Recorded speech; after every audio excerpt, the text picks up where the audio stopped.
Let's talk circle of trust here, CeeLo. As we look ahead to the future in New York, let's start with Emmanuel quickly. Is he in your circle of trust for next season? He is for me, assuming he's playing a very similar role to what we saw this year, where he basically could have won the Sixth Man of the Year award. So, look, I understand the performance regular season-wise versus what we saw in the playoffs maybe didn't quite match up. An exciting player, good energy, versatility, giving you a pop off the bench. A little out of control for me at times, clumsy sometimes, are the things that would bother me.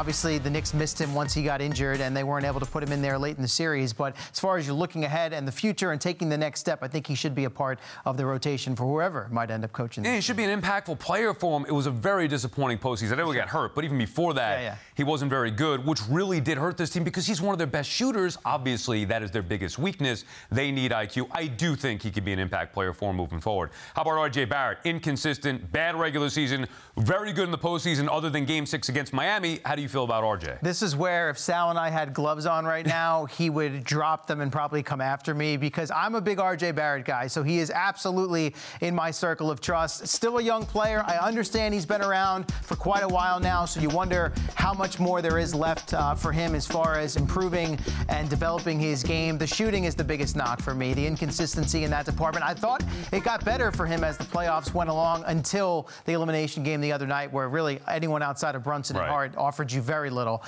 So I look for him to continue to try and improve the shot. I think the work ethic's there, the attitude. He clearly shows he can handle New York. I love what he had to say after the game, taking accountability after they got eliminated in Miami Game 6. So, look, he's locked up long-term now. I understand you can move these contracts pretty much at any given point in time. But to me, he's a guy I want to build with for the future. Maybe not as the 2, but as a 3 on a winning team. For the most part, I'm with you. All the reasons that you said, I do like his attitude. I do like his work ethic. He's always working to get better. And obviously, how can you not love his postseason? However, Game 6, they desperately needed him. I wanted to see just one more. I think this is what he is. I think he's going to be inconsistent. He'll be some days very impactful.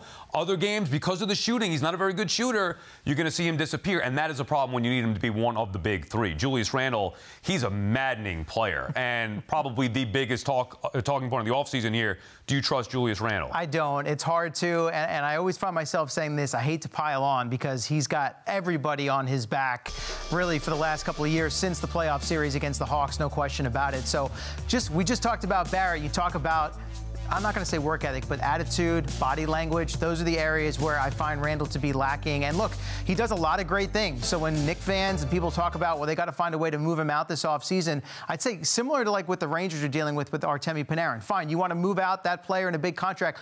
What are you bringing back to replace the production? Because as frustrating and maddening as Julius Randle can be, he's still a big part of what they did from a statistics standpoint offensively. So if they're going to move on from him, there has to be a legit answer and someone that you're bringing back to put in his place. I don't think he's the answer on a championship team. I don't think it works long-term with him here with the Knicks. But who that answer is to fill that spot, I could not give you that right now. The problem is, you mentioned he's a 2-time All-Star 2 of the last 3 years. And 2 years ago, I know. And look, Brunson's their best player. He should have been an All-Star.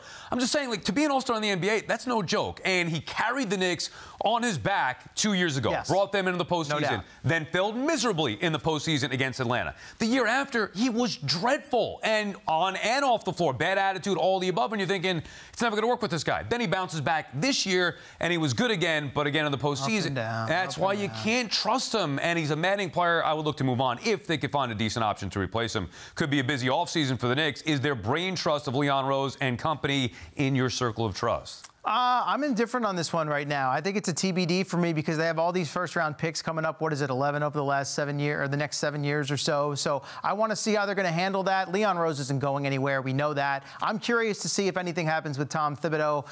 It's one of those situations where a few years in, yes, they won the playoff series. I just wonder, if they're changing the dynamic of the team, if Randle's moved out, if they feel like maybe they need to go in a little bit of a different direction, jumpstart. You just look at what happened with Monty Williams with the Suns. So I got to wait and see what they decide to do with Tibbs. I love everything that he's done to get them to this point, obviously. Turned it around quick, but his track record and his MO says he might have reached his peak here with this roster. Yeah, I actually do trust the brain trust, though, with Leon Rose and what he's done. I think it kind of gets overlooked. Everybody gets excited about how far the Knicks have gone. They love the young players.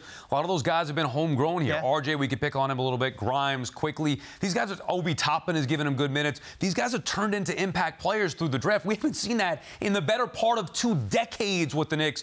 I trust Rose, and also he had the, I guess, approval of Dolan to stick with Tibbs, right? Which was, everybody thought Tibbs was going to get fired. They stuck with him. They were patient. Turned into a great year.